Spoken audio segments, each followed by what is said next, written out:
Mheshimiwa waziri wangu, nitakuwa mchoyo wa fadhila nisipomshukuru sana mwanasheria mkuu wetu.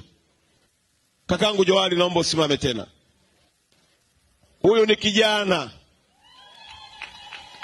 na anachapa kazi vizuri, na sisi wananchi wa mkoa wa Arusha ni wanufaika.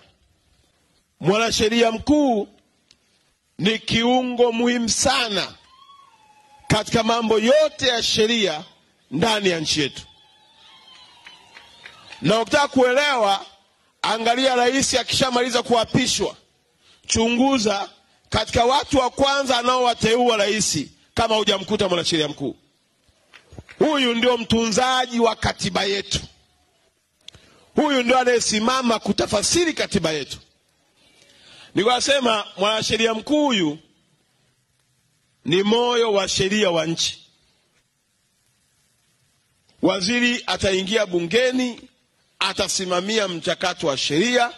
Sasa sisi tukianza kufanya kazi zetu, pale tunapokwama tunakimbilia. Ninamshukuru mbele yenu, ili pia tuendelee kumwombea yeye na waziri wetu wa sheria ya katiba waendelee kuifanya kazi hii kwa uaminifu mkubwa. Pale airport pale, Mheshimiwa Waziri, tunajenga pale. Daktari Samia ametoa fedha kwa ajili ya kujenga miundombinu ya taa ili ndege zetu ziwe zinatua usiku na mchana. Na pale airport yetu ya Arusha ni ya 3 kwa airport zenye ndege nyingi kwa siku. Dar es Salaam, Zanzibar inafuata ya kwetu ya Arusha.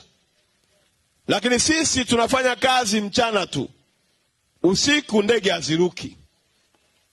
Kwa nini? Kwa sababu hatuna taa. Tulimwomba Mheshimiwa Rais akakubali, akatoa fedha, lakini mkataba ulichelewa kiasi kwamba mkandarasi muda uko umepita. Nilipokuja nikaongea na mwanasheria wetu mkuu na watu wa mamlaka ya viwanja vya ndege, ndugu yangu Abduli ambao ni DG, akamfuata Dodoma.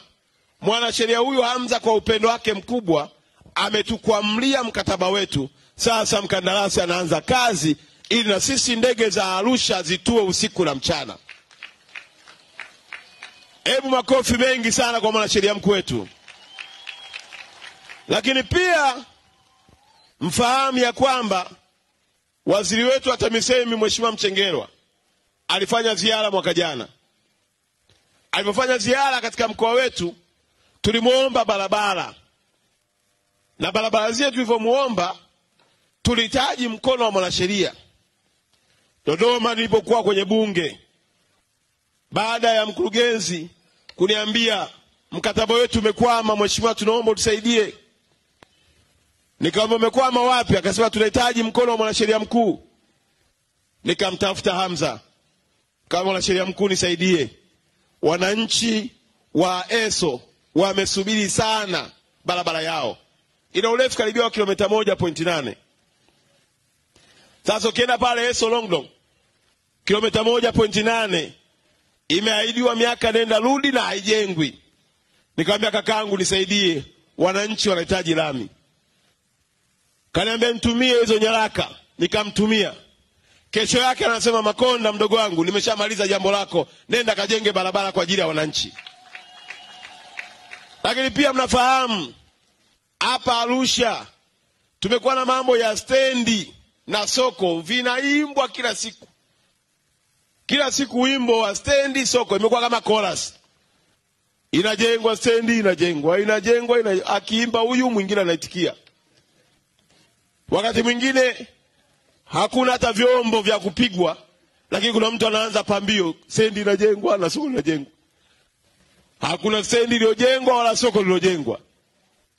Tukakimbizana tena, mwanasheria mkuu nisaidie, watu wana mkwamo. Hivi tunavyoongea leo, kwa taarifa tulizonazo, ya kwamba tayari tenda imetangazwa ya kujenga soko la kisasa la Kilombero. Soko la kisasa kwa Mlombo, stendi yetu ya mkoa wa Arusha na ujenzi unaotengenezwa katika eneo la Garden la Mtosemi. Ninawashukuru sana waziri wetu wa TAMISEMI. Tunamshukuru sana kaka yangu Hamza mwanasheria mkuu